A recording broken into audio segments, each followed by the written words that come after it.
before going to the cold buffet table. I don't remember the name of the inn. Red Clover Inn. Cute name, Greg said, desperate now. What had he done? He cleared his throat. Homey sound to it. Justin and Samantha want to keep the name. I don't care one way or the other. It sounds more like it should be out in the country rather than a half-mile from the village. We bought it on a whim. The owner died without a proper will, and there was a family squabble. It took some time to get sorted out. They couldn't wait to sell the place. The Sloans hadn't struck Greg as people who did things on a whim. But Heather Sloan had married Brody after a short romance, and now Justin Sloan was marrying Samantha Bennett after meeting her in a fire last fall when she'd slipped into Knightsbridge in search of pirate treasure. People who knew their own minds, maybe. But wait, the Sloans owned this inn? Greg poured his coffee and set the press down. He was an elite federal agent who protected ambassadors and other dignitaries in and outside the United States, and he damn well could figure out that Eric was talking about Knightsbridge, his hometown in rural New England, about 2 hours west of Boston. Greg hadn't expected to return to Knightsbridge except maybe to visit Heather and Brody when they built their place on the lake where Brody had grown up. And that was a big maybe. Greg tried the Weetabix. It was fine. Good, in fact. Definitely waited too long to give this stuff a try. He was buying time. Given Eric's narrowed eyes, Greg suspected the guy's cop instincts had clicked into gear. He ate more of his cereal. Hard to look suspicious eating cereal. The fruit helps. The inn sounds like a great family project. We'll see. It's a regular country inn, or it was. It hasn't been anything for a while. Glad his mouth was full and he didn't have to respond, Greg waited for Eric to head to the cold buffet table. He got out his phone and surreptitiously texted Brody. I'm staying at an inn in KB? Brody's answer came right away. Yes. Greg grimaced. Why? You're at a loose end. You're looking after the place. How long?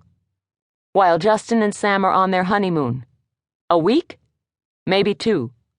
When did I agree to this? Text last night after I got back to my hotel. I was asleep. Ha. Greg drank some of his coffee.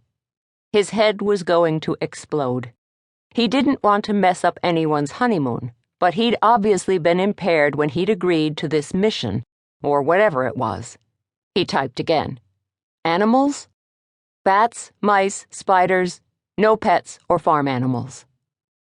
That meant no cat or dog or pet gerbil to look after, just the place itself, which presumably had been uninhabited for a few years and would be fine without him playing caretaker. He could bow out. 2 or 3 days, never mind longer, next to a field of clover, there had to be clover, right, considering the inn's name, would send him over the bend. He didn't do well sitting still. He had time to come up with a face-saving excuse and ease out of this thing. Eric returned to the table with fresh fruit. Their hot breakfasts arrived. Greg dove in. Weetabix would do, but even better was a plate of fried eggs, grilled mushrooms and tomatoes, sausages, bacon, fried bread, and baked beans. Even with wedding food in his near future, he figured stoking up now was a good idea. He needed his full faculties. Fatigue and a slight hangover wouldn't help him work out how to get out of this Red Clover Inn deal without pissing off a bunch of Sloans, not to mention his friend Brody. Christopher Sloan joined them. He too seemed to Greg like a solid sort. He'd come to England alone for his older brother's wedding. The Sloans had struck Greg as a tight-knit lot. That didn't mean there weren't occasional tensions between them. He didn't bring up Red Clover Inn and instead asked Christopher his plans while in England. I got here last weekend, Christopher said. I had a great time. Good break. I go home tomorrow. Have to be back at work on Monday. Eric was also headed back tomorrow. Greg relaxed.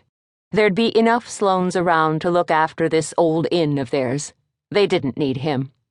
After breakfast, he went up to his room. He glanced down the hall, but Charlotte's door was shut tight. He knew she'd lied about staying down the hall.